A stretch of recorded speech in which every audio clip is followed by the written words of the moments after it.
January 1st, 1850. A baby is born in a small American town. The newborn's parents are German immigrants who took the chance to move to the New World. The child would grow up and live all their years in their hometown. But the town, like the baby, wouldn't be small forever. Chicago, Illinois. With 30,000 inhabitants at the time of our story, the settlement was the 24th largest in America. Established just 17 years prior, life was changing fast.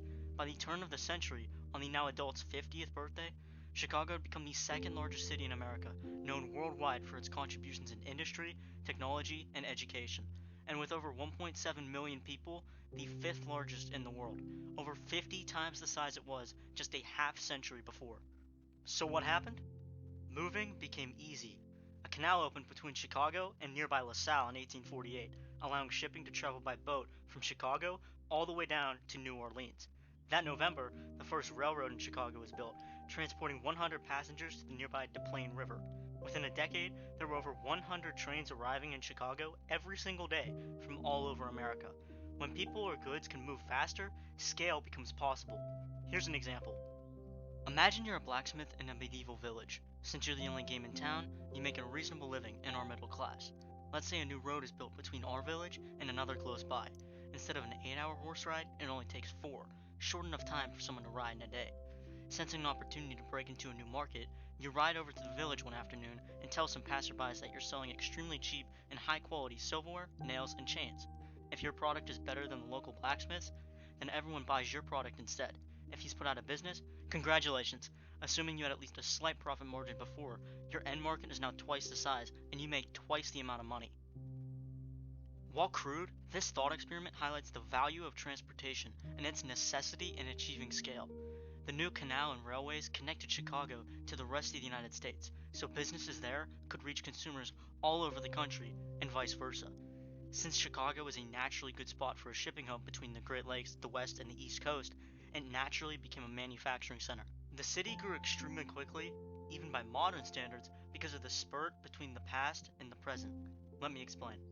For all of human history, the fastest you could travel on land was horseback. Assuming the terrain is flat and with no obstacles, say you could travel from the center of this circle to the edge in 24 hours. Then, all of a sudden, railroads increased speed by a massive factor. Sure, you can only travel on rails already built, but most of the time people have the same destination. The actual numbers are irrelevant. What's important is the difference between how fast you could travel and how fast you can now travel. In 1820, it took about 4 to 5 months to cross the United States from coast to coast. After the Transcontinental Railroad was finished in 1870, it took a week to go from New York City to San Francisco. This gap led to a massive opportunity in a country with no regulation and millions of immigrants. All of a sudden, anyone ambitious could start a new business and reach all over America. There's a reason this time period in American business was called the Wild West. Andrew Carnegie, John D. Rockefeller, and Henry Ford are all icons of American industrialism, and none of them could have achieved what they did in any other circumstance. Chicago's story, and America's as a whole, is rightly seen as incredible. But do not mistake that for unique. It's the model. It represents what happened all around the world in one place.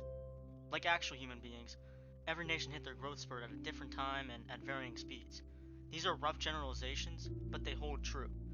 The British Isles from 1780 to 1870, Western Europe and America between 1850 and 1920, Eastern Europe in the late 1920s through the 1950s, Japan between 1870 and 1930, and mainland East Asia between 1970 and 2015.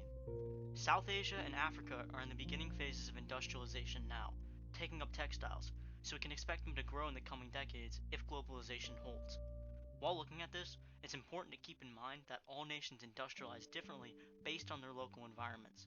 Eastern Europe's industrialization focused on industrial and military needs, while the West concentrated on consumers, only shifting production to the military during times of war.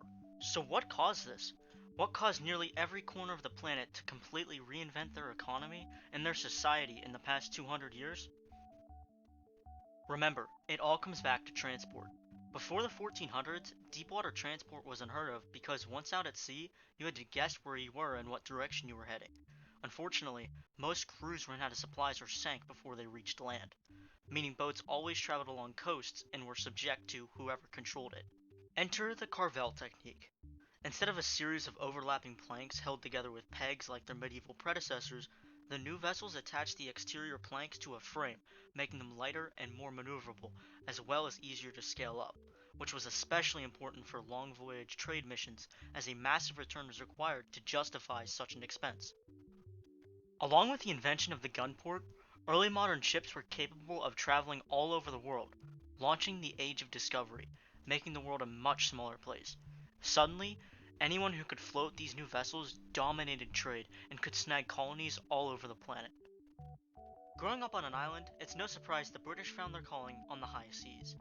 Courtesy of the Deepwater Revolution, they slowly started expanding into an empire from the late 16th century onwards. Every colony brought them incredible profits.